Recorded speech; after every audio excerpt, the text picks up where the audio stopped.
Well, welcome to another episode of Traveling Through History. Really glad you're here tonight. And we're here to talk to you about election season. We're 1 week out from the 2024 election on November 5th. Hopefully, all of you have either voted early or made a plan to vote, or you're planning to vote on election day.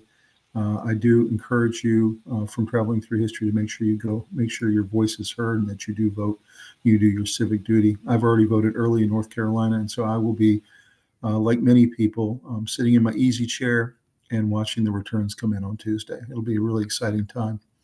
So we thought it'd be very exciting and interesting tonight to look through the 7 most contested elections in U.S. history.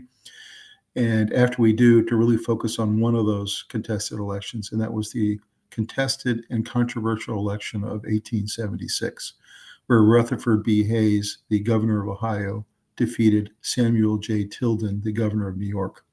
And he defeated him 185 electoral votes to 184. So it was the closest tally in our country's history for president. And what made things even worse for the congressional committee that was formed during this period was that there was many charges of fraud on both sides. There was proven episodes of ballot stuffing in almost all of the states. There was voter intimidation. There were redcoats. There were other groups that were trying to discourage African Americans and others to vote at the polling places. There was votes being thrown out, and sometimes out the back doors and not counted in different districts around the country. There was a lot of different things happening. There was a lot of backdoor negotiations happening in smoke-filled rooms. And this was really a nightmare for the country at this time. Eventually, the 6 month of analysis done by this commission came out in late March the next year to determine that the Republican Rutherford B. Hayes had won the requisite number of electoral votes to win the election, or 185, and that Tilden had come up one short. So you can imagine during those first 2 years of his administration, he was ridiculed and criticized quite often for being the fraud in chief, or the fraudulent president in chief. And it really was a tough time for the country. This coming on the heels of, by the way, a two-term president, Ulysses S. Grant, who had been roiled with a lot of corruption in his administration. And the country was really tired of corruption. And as a matter of fact, Tilden, the Democrat, had run against the corruption of the Grant administration. That was what he based his entire campaign on. And so this was a very surprising result. A lot of people thought Tilden had the election won when everyone went to bed on election night. And the fact that Rutherford B. Hayes was able to pull this out through the congressional committee that had to investigate this obviously did not satisfy half the country. So we'll take a real deep dive into that election, the other 6 controversial elections in our history, and we'll also look at Rutherford B. Hayes, a little bit of his personal background in early days, and we'll get into all of that tonight. So let's go talk about this history. So let's start with the contentious elections in U.S. history. The first one was 1800, and that was the election of President Thomas Jefferson. And as fans of the Broadway musical Hamilton well know, this election went down just as the nation's first political parties were just taking shape. So you can imagine our country was so young, we didn't really have political parties yet. At the time, the Electoral College process was far different than it is today. Each elector voted for 2 candidates.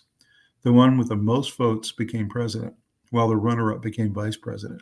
So definitely a very different system than we have. Under this system, Thomas Jefferson and his chosen VP pick, Aaron Burr, tied for first place, 73-73, due to a communication error among Democratic-Republican electors. President John Adams, a member of the rival Federalist Party, managed only 65 votes. For the first of only 2 times in history, the election ended up going to the House of Representatives. Alexander Hamilton, the nation's first Treasury Secretary, turned the tide by lobbying his fellow Federalists to throw their support to Jefferson.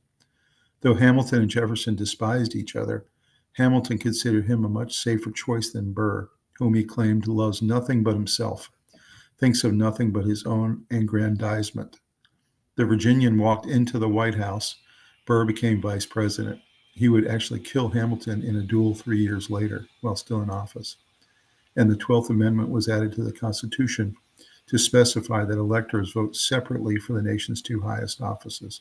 So you can see, although this election was incredibly controversial and Jefferson pulled it out in Congress, we ended up with a constitutional amendment to try to fix this problem so it wouldn't happen again. So that was 1800. The next one that was controversial was 1824, and this was the election of John Quincy Adams. And by this time, the Federalist Party had dissolved, and all four candidates for president were Democratic Republicans. You had Old Hickory, Andrew Jackson, who's the hero of the War of 1812. He won the popular vote by fewer than 39,000 ballots, and he captured 99 electoral votes. Secretary of State John Quincy Adams only took 84 electoral votes, so he was 15 electoral votes short, with 41 going to Treasury Secretary William Crawford and 37 to House Speaker Henry Clay. So no candidate earned a majority of electoral votes. The election again went to the House of Representatives. Clay was eliminated from contention. Only 3 candidates can be considered under the rules at that time. After a month of backroom negotiations, Clay's supporters largely threw their weight behind Adams, enabling him to win the House vote, as states that had cast most of their electoral votes for Jackson, Maryland, Illinois, Louisiana, and Kentucky, now turned in favor of Adams. When Adams chose Clay as his Secretary of State soon after inauguration, an enraged Jackson called it a corrupt bargain. Quitting his Senate post, he vowed to come back and win in 1828, which he did as head of the new Democratic Party, toppling Adams and not allowing him to have a second term. So pretty interesting, a very controversial election, went to the Congress. Jackson was winning on election day, but didn't have enough electoral votes to win the election and ended up losing because of backroom deals. So that was 1824. The next one was 1860, of course, the election of Abraham Lincoln. The presidential election of 1860 was not just contentious, of course it was, but it actually tore the nation apart, literally. Abraham Lincoln, the chosen nominee of this fledgling Republican Party and a steadfast opponent of slavery, wasn't even on the ballot in most southern states. While the Democratic Party went with Lincoln's Illinois rival, Senator Stephen Douglas, as their candidate, the southern branch of his party defected, choosing sitting Vice President John Breckinridge as his candidate. Senator John Bell of Tennessee rounded out the race on the ticket of the new Constitutional Union Party.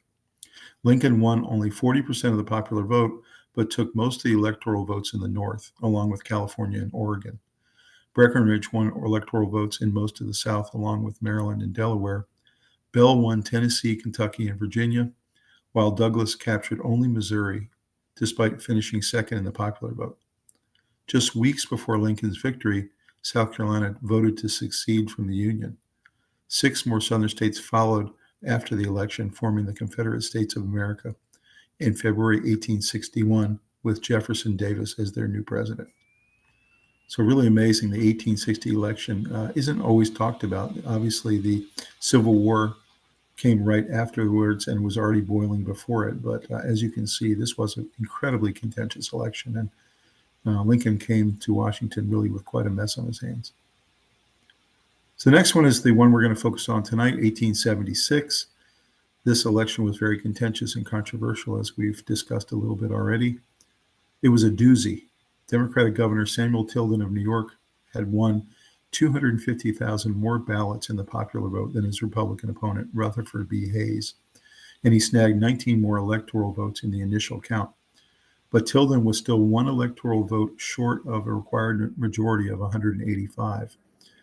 And 20 votes remained uncounted in 3 states, Florida, Louisiana, and South Carolina, and they remained too close to call, as each party accused the other of fraud, while in Oregon, an elector was declared illegal and replaced with a controversial result. As the crisis mounted, threats of another civil war loomed over this election. In an unprecedented move, Congress established a 15-member commission of senators, congressmen, and Supreme Court justices. We had in that commission 7 Republicans, 7 Democrats, and an independent to decide the election. After the swing vote turned in Hayes' favor, he was awarded all 20 electoral votes from the disputed states, giving him the necessary 185 to win. After the Democrats threatened to filibuster and block the official vote counting, The issue was settled in negotiations at D.C. Wormley Hotel in February 1877. The Democrats would accept Hayes' victory provided that Hayes remove all federal troops from the South and all other conditions that they asked for. The compromise, it was called, consolidated Democratic control of the region, effectively ending Reconstruction period and reversing the gains that African Americans had made during the post-Civil War era. So you can see this was an incredibly contentious election that Rutherford B. Hayes won, and it was done, again, in a back room via compromise. Next one we'll talk about is the election of 1912. Recently returned from a 10-month African safari he had taken after leaving the White House, Teddy Roosevelt found himself drawn back into politics in 1912 after his close friend and hand-picked successor, William Howard Taft, angered Roosevelt and fellow progressives by siding increasingly with the conservative wing of the Republican Party. Roosevelt challenged Taft in the primaries. Denied the nomination, he bolted with his supporters and formed the Progressive Party. In one particularly shocking moment of the wild campaign, a fanatic shot Roosevelt in the chest during an event in Wisconsin.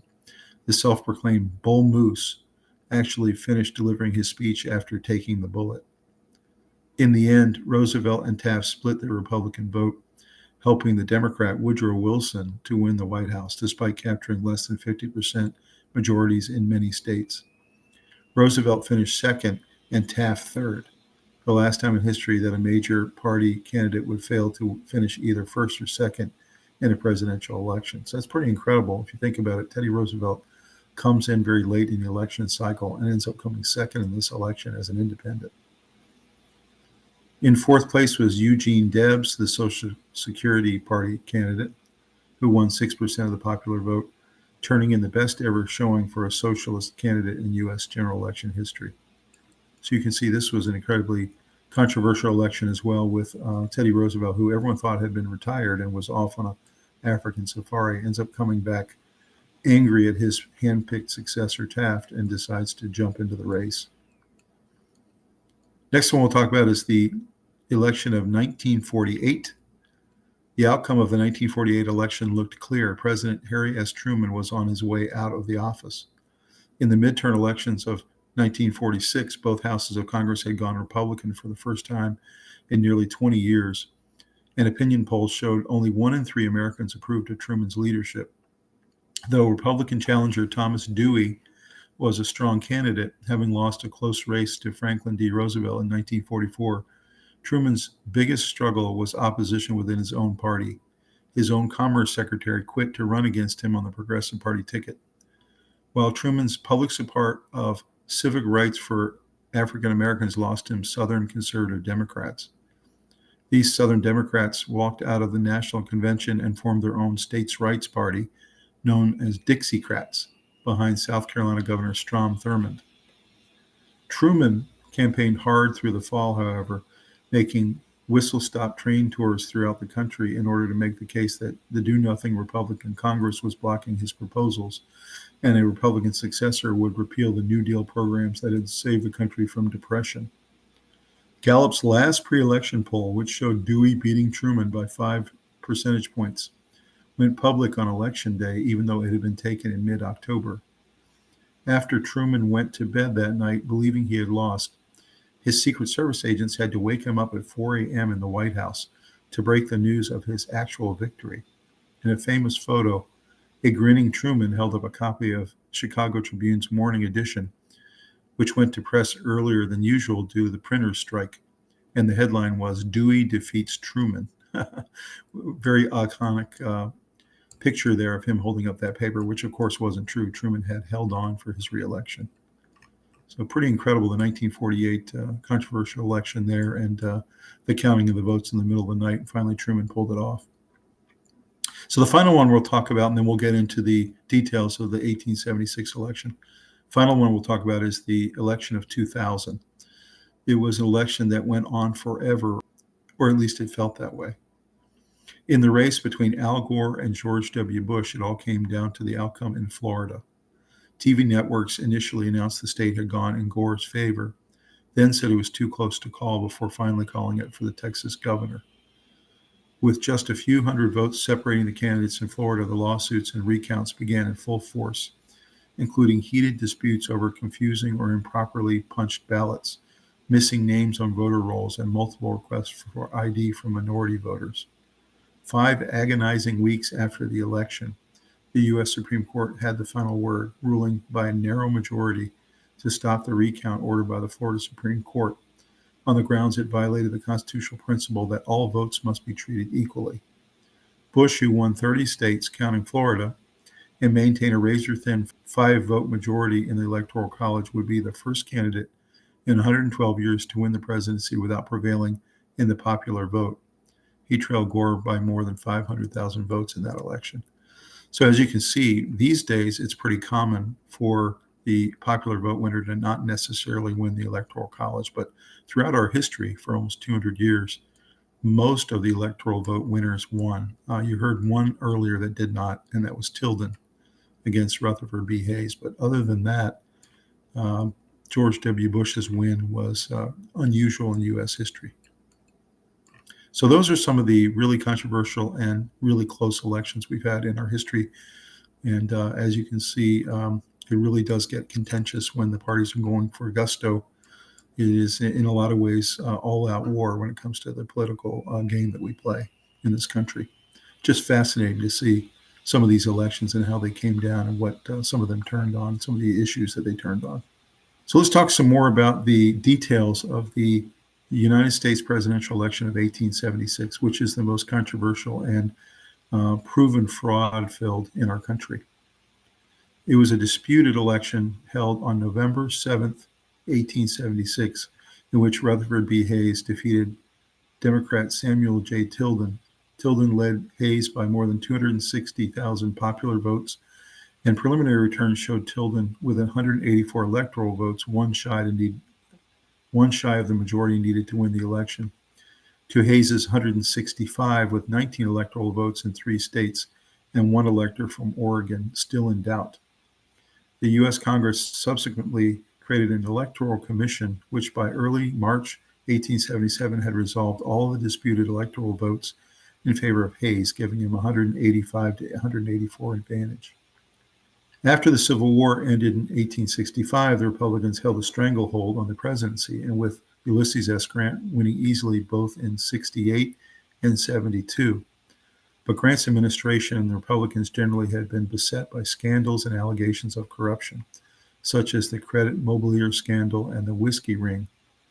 The Democrats entered 1876 on an upswing, having won control of the House of Representatives in 1874, and from the onset of the election was expected to be competitive, and really Tilden was the clear favorite in this race. The Republicans held their convention in Cincinnati, Ohio in mid-June, and the frontrunner for their nomination was James G. Blaine of Maine, the Speaker of the House of Representatives. Republican reformers, however, hoped to thwart his nomination. Blaine led after the first ballot, but without enough votes to secure the nomination. Among the challengers to Blaine were Roscoe Conkling, who was a senator from New York and a prominent Republican leader in the post-Civil War era. Another challenger was Oliver Morton, a senator from Indiana, and the state's former governor. Another one was Benjamin Helm Bristow, who was the U.S. Secretary of the Treasury. And then the final challenger was Rutherford B. Hayes, who was the governor of Ohio.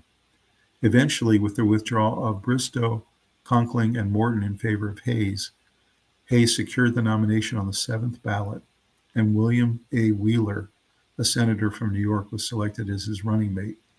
Hayes' unblemished public record and his high moral tone offered a stark contrast to widely publicized accusations of corruption in the Grant administration.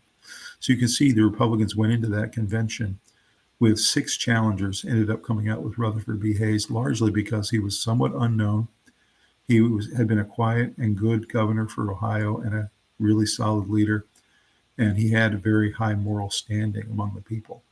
And they felt like he was the best candidate to try to clean up the mess of the Grant administration, especially the second Grant administration, which had been filled with lots of scandals.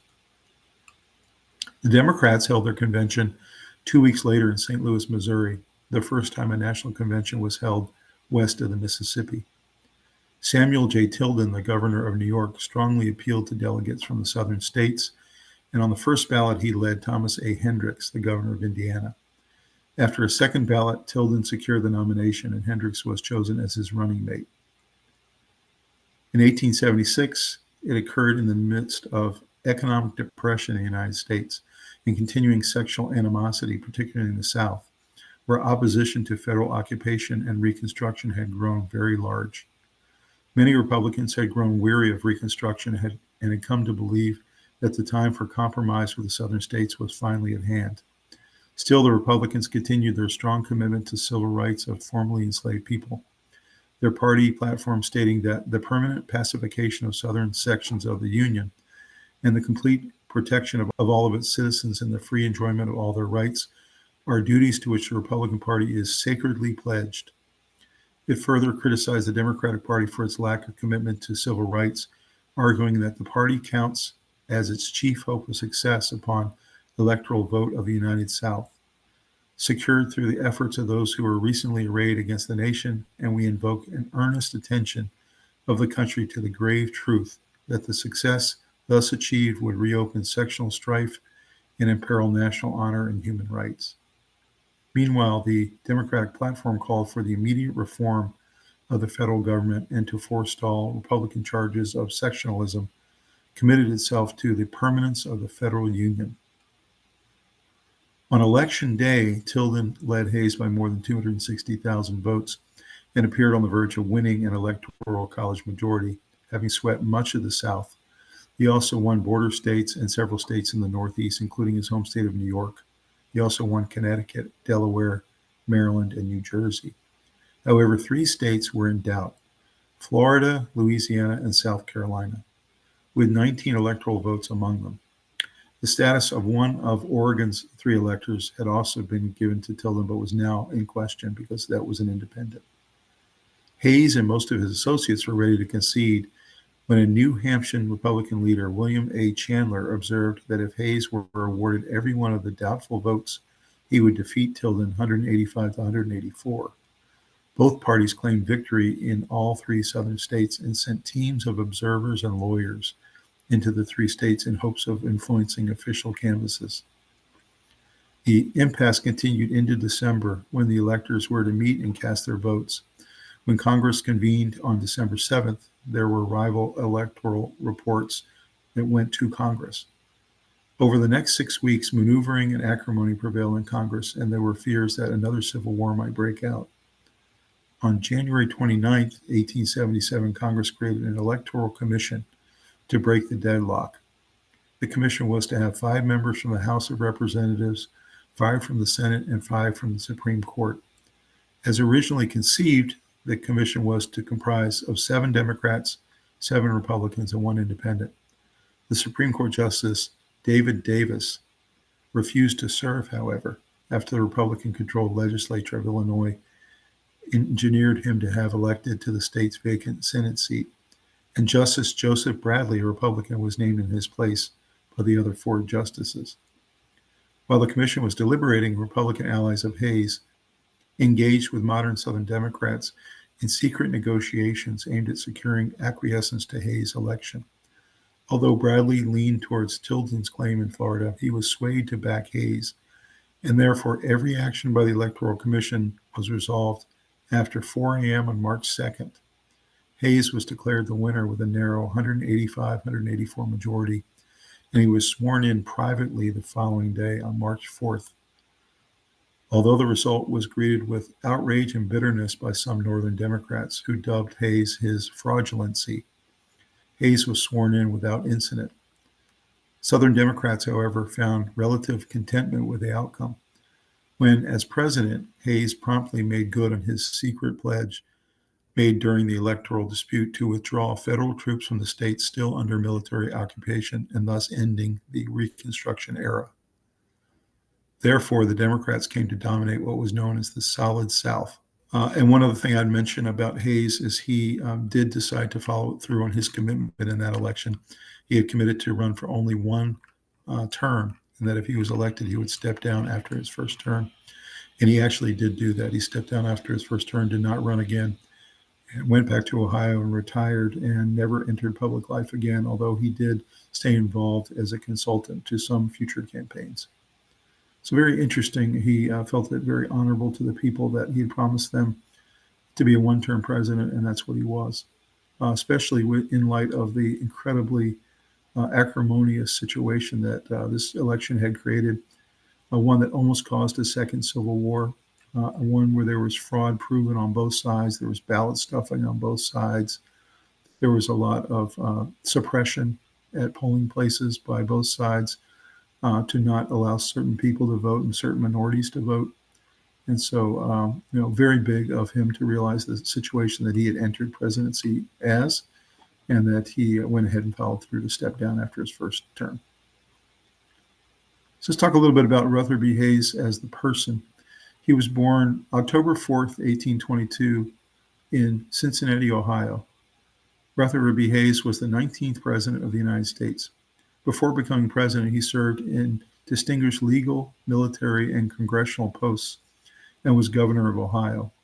After winning the presidency in one of the most contested elections in American history, he led the country through the end of Reconstruction and resigned after his one term in office.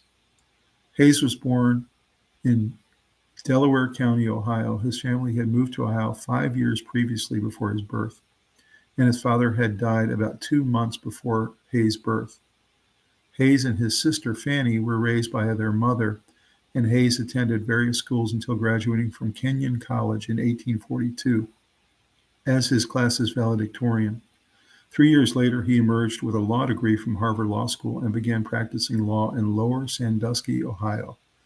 4 years later, in 1849, Hayes picked up and moved to the more bustling Cincinnati, where his law practice flourished and where he was first drawn into the Republican Party.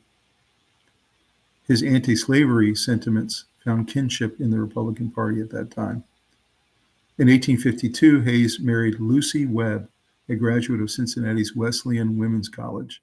She would later become the first president's wife who had graduated from college. So pretty incredible. All the way up until 1852, none of the president's wives at that time or first ladies had gone to college, except for Miss Hayes was the first one. Hayes fought in the Army during the Civil War, rising to the rank of Major General and sustaining severe injuries at the Battle of South Mountain. While Hayes was still in the Army, Republicans from Cincinnati convinced him to run for the House of Representatives. He was easily elected, entering Congress in December 1865. 2 years later, he had resigned and began his first term as governor of Ohio, going on to serve 3 terms total. In 1876, the Republicans put Hayes up to run for president against Democrat Samuel Tilden of New York. Despite such widely known figures as Mark Twain campaigning on his behalf, Hayes never thought he could win. And when the popular vote came in, Hayes had lost by a 250,000 vote margin. However, contested electoral college votes in Florida, Louisiana, and South Carolina kept the candidate afloat. If all the disputed votes went to Hayes, he would win. In what would end up being one of the most controversial elections in American history, uncertainty reigned for months after the election, until January 1877, when Congress established an ad hoc Electoral Commission to decide the dispute. The commission, as we mentioned before, was composed of 8 Republicans and 7 Democrats. So it was no surprise at the very end that Hayes won that commission's vote by 8-7. The result was contentious, and to avoid fueling any burning flames of resentment, Hayes secretly took the oath of office on Saturday, May 3, 1877, in the Red Room of the White House. Hayes was the first president to take the oath in the White House itself. He was also the first president to have a typewriter and a telephone there in the White House. As part of the Compromise of 1877, which allegedly was behind Hayes' victory, Southern Democrats were promised in part at least one cabinet post, and he named a postmaster general as a Democrat, and the withdrawal of federal troops from Louisiana and South Carolina, which effectively ended Reconstruction. This was a blow to any equal rights strides that had made during the Civil War, but Hayes subsequently spent a good deal of effort fighting on behalf of civil rights laws aimed at protecting Black Americans. Unfortunately, the House of Representatives was Democrat-controlled, and they blocked each of Hayes' motives towards establishing civil rights at the voting booth and beyond. Hayes next turned his attention towards revamping the civil service process, which had awarded political loyalty in its appointments instead of merit. While he fought the good fight on the issue, results would not be seen until years later, when changes Hayes had proposed were finally implemented under the presidency of Chester A. Arthur. Another thorn in Hayes' side was the Great Railroad Strike of 1877, which found railroad workers around the country walking off the job to protest a pay cut. Hayes deployed federal troops to quell ensuing riots, and in the end, the workers returned to their posts with the pay cut still in force, which was a victory for the railroads and allowed them to survive. Inside the White House, a distinguishing feature emerged from First Lady Lucy Hayes was an alcohol-free policy. To the joy of the Women's Christian Temperance Union, the first couple banned wines and liquors from the White House, which later convinced prohibitionists to vote Republican. Adhering to his pledge of serving only one term, Hayes retired to Fremont, Ohio in 1881. He dedicated his life thereafter to advocacy efforts on behalf of such causes as children's literacy, prison reform, and the gap between rich and poor Americans. Hayes and his wife Lucy were the parents of 8 children. He died in 1893, 4 years after his wife. So really, really interesting history there about Hayes. Not a lot of people know about this president being our 19th president from this incredibly controversial election, but really was an interesting man and held a lot of very controversial but important posts in our history. Was an excellent governor, a really effective congressman, and actually, when people look back at his term in office, was pretty effective, got some good reforms done all the way across the federal government. So let's go ahead and take a look at the video, and we will come back and discuss it on the other side.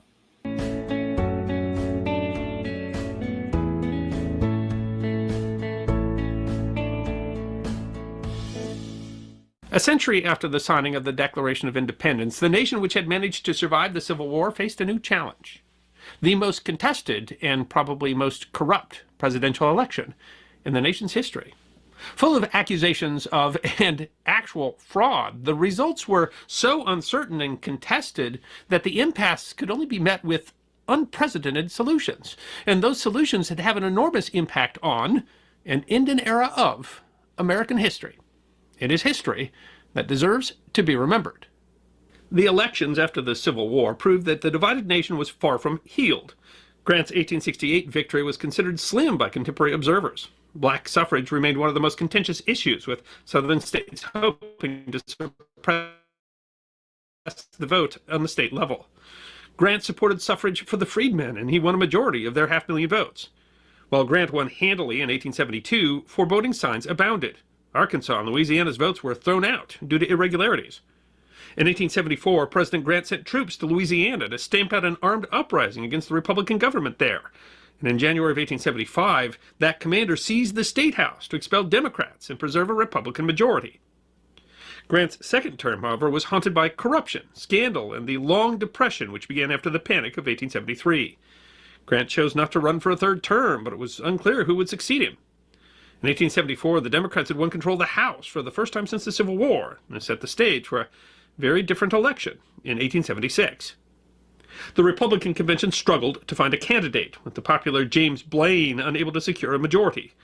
Ultimately, Ohioan Rutherford B. Hayes was selected as a compromise, an affable but not especially charismatic character. Henry Adams, grandson of President John Quincy Adams and great-grandson of John Adams, said of Hayes that he is a third-rate nonentity whose recommendations are that he is obnoxious to no one. The Democrats chose Samuel Tilden, whose reform efforts contrasted against the corruption that plagued Grant's administration. As was traditional, neither candidate actively campaigned, but party operatives were active across the country. Both platforms focused on honesty and reform. Mudslinging was a common feature of the campaign. Tilden supporters lampooned Grant's scandals, while Republicans charged the Democrats as being the same in character and spirit as when it sympathized with treason, a tactic Democrats dismissed as waving the bloody flag. This was reflected in the candidates as well. Hayes was a Union veteran and was wounded 5 times during the war. After the war, he'd served as a representative from Ohio before being elected governor of that state and promised reform, that he would only serve one term. Tilden was a longtime politician and lawyer from a wealthy New York family who had become a protege of Martin Van Buren. He supported the Union during the war and was known for having turned against the corrupt machinery of Tammany Hall. As governor of New York, he had publicly battled corruption, breaking up the Canal Ring. Opponents said Tilden was a drunkard who planned on using the presidency to pay off Southern debts, while others accused Hayes of stealing money from his fellow soldiers. Toward the end of the campaign, Republicans alleged that Tilden meant to secure federal pensions for Confederate soldiers and pay Southerners for property lost in the war. The Democratic House had, in fact, fired many of the House clerks and other officials and replaced them with Confederate veterans already. Fraud was rampant in 19th century elections. State machines regularly purchased votes, plied voters with food and drink, and regularly stuffed or tampered with ballot boxes. Floaters were people who voted for more than one party, while repeaters voted more than once. Some were even advised to cut their beards several times on election day so that they could pretend to be a new voter. Ballots were often public, and some even employed voice voting thanks to low literacy rates.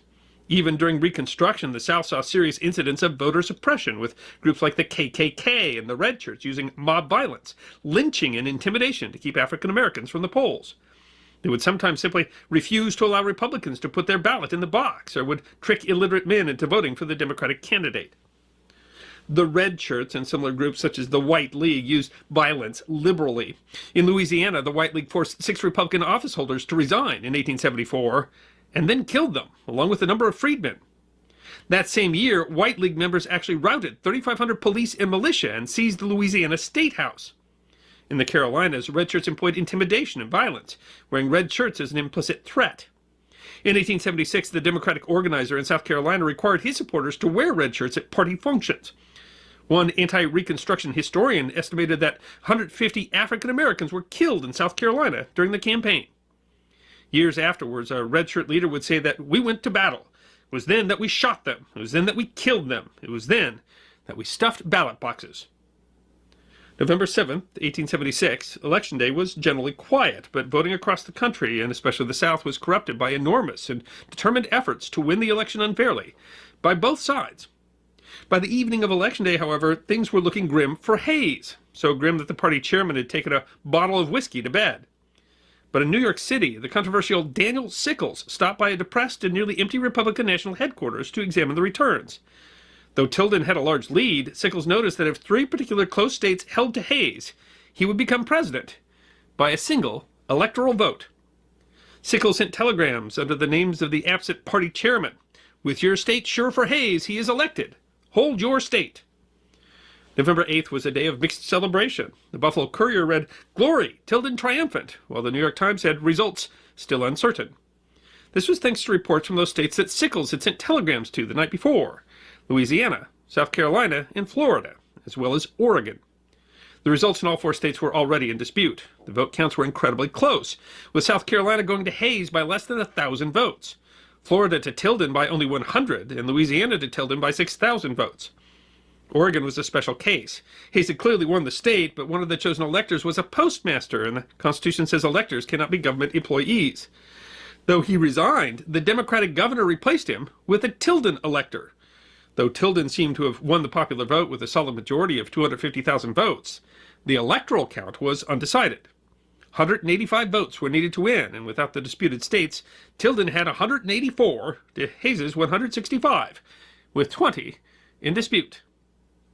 Almost immediately, party operatives were sent to the 3 southern states to examine the counts and influence them in any way they could.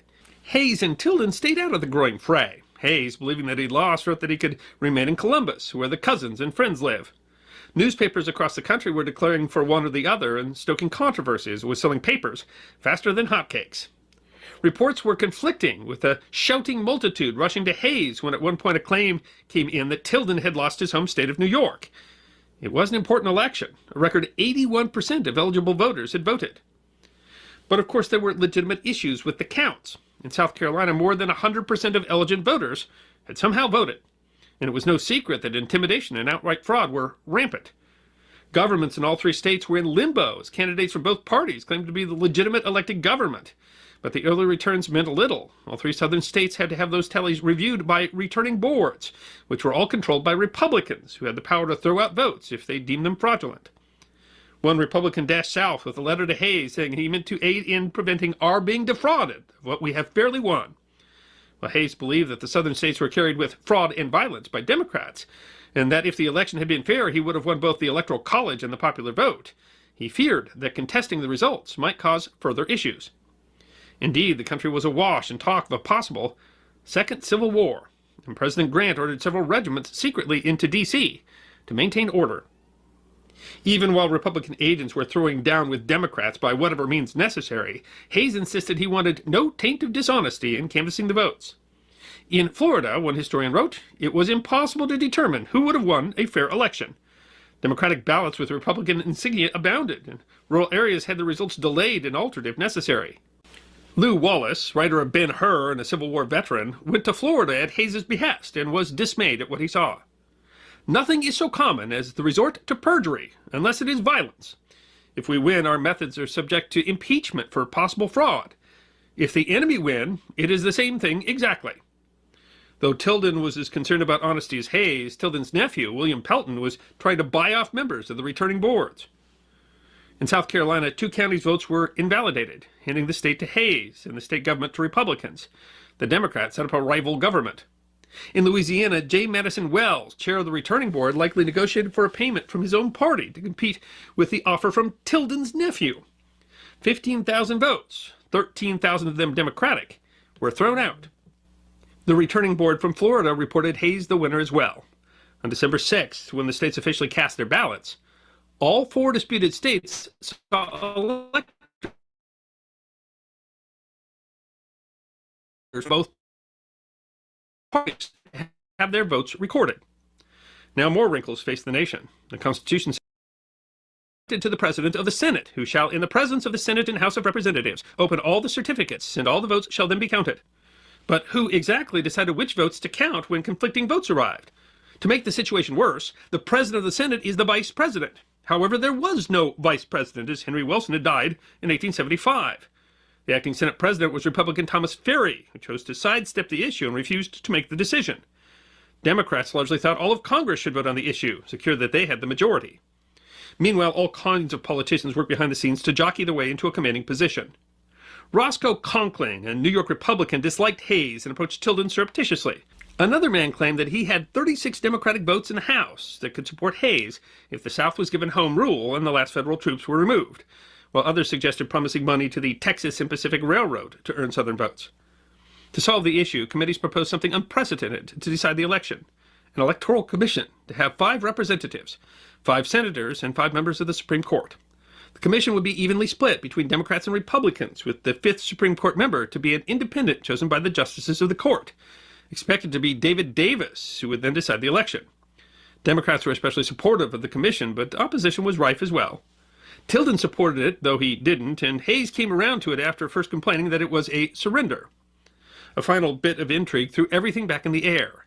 Davis, in addition to being a Supreme Court justice, was then running on the Greenback Party for the Senate in Illinois.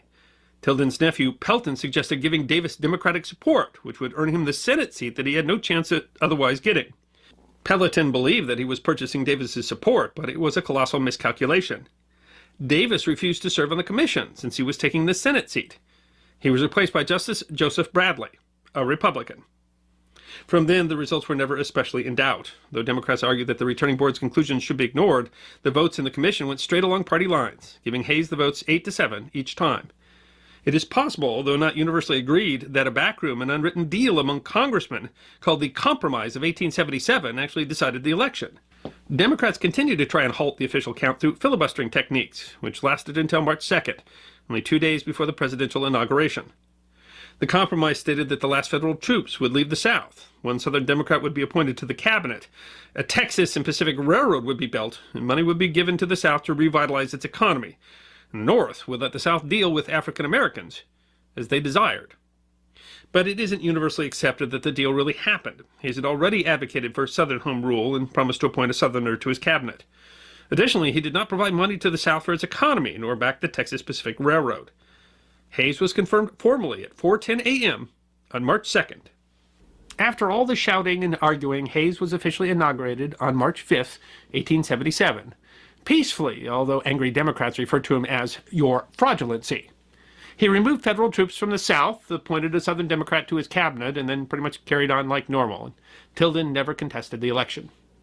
The Southern states threw out their Republican governments, installed their own, and proceeded to do anything and everything they could think of to disenfranchise the African-American vote and vocally support racist and segregationist policies that would continue into the 1960s.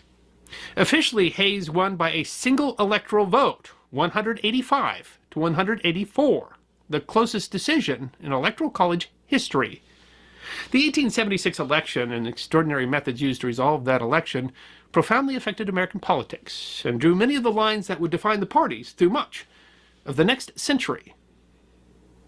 So you can see the incredible acrimony that came out of this election and how close it was. The accusations flew, the possible second Civil War was going to happen. States were talking about secession again. There was police riots that took place where the police had to subdue the people at different locations in different states. You had the redcoats all around intimidating people in the voting places. And then afterwards, there was just lots of turmoil. There was violence. There was murders in the middle of the night of a lower end congressman who were promising to vote for one candidate or the other. In the end, the country was able to emerge out of this very contentious election, but just barely. And so it really shows that we need to, in this country, find a way to learn how to lose and learn how to win, no matter what side we're on. And back then, as a country, we'd only been formed for about 100 years, and we were still kind of learning our way. We were a very young country. We didn't really understand how to run this republic and how to do it in a way that was not so contentious, where we had the handover of power from one party to the other, and the acceptance of the results was really the key here. So really interesting period there. As I discussed earlier, Rutherford B. Hayes coming out of this election, the first 2 years had to deal with lots of acrimony and lots of criticism that he was a fraud president, that he didn't deserve to be president, that it really Tilden was the one who had won it. And we still had this alignment of the southern states versus the northern states, very much still in place, even though the Civil War had been won by the North. He was a war hero, and as we said before, had served in many different posts, but so had Tilden. Tilden was very connected in New York, had served as the governor, and had been a very prominent politician and businessman there as well. So really both men were fine men and could have won this election. But in the end, out of the compromise process that went down, the Hayes people had to make some compromises to the South, and they followed through on those. Hayes came out victorious with a very narrow victory, very similar to the other 7 that we reviewed. So hopefully you enjoyed that during this election season as we head up a week from today to our election of 2024. It's going to be incredibly exciting to watch. Hopefully we don't repeat any of these 7 very controversial elections that we reviewed tonight. Hopefully we have a clear winner and that the country can avoid violence and avoid protests, move forward and try to build a better union. That's really what we all want. But in the end, this election is a very good case study for, in some ways, how not to run an election. So hopefully you dig a little bit more into Rutherford B. Hayes, the election of 1876, and some of the other controversial elections that we talked about tonight. And please get a chance to go out and vote. Make sure you make a plan for that. Please like this video, subscribe to the channel. We have a lot of great content coming your way. And have an excellent election week and election day.